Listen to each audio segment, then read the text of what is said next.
السلام عليكم. كل عام وانتم بخير بحلول شهر رمضان المبارك.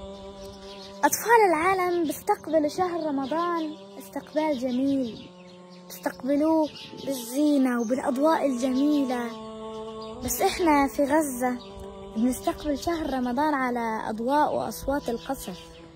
يعني الأطفال اللي في أنحاء العالم بيصحوا على صوت المسحرات وهو بيصحيهم عشان يتسحروا، بس إحنا في غزة بنصحى على أصوات القصف المرعبة والمخيفة. بس عشان أقولكم إنه عادي، مش مشكلة، لأنه إحنا صايمين لنا 5 أشهر وبناكل يعني إشي بسيط في اليوم، فالصيام مش حيكون صعب علينا لأنه إحنا صايمين من 5 أشهر قبل.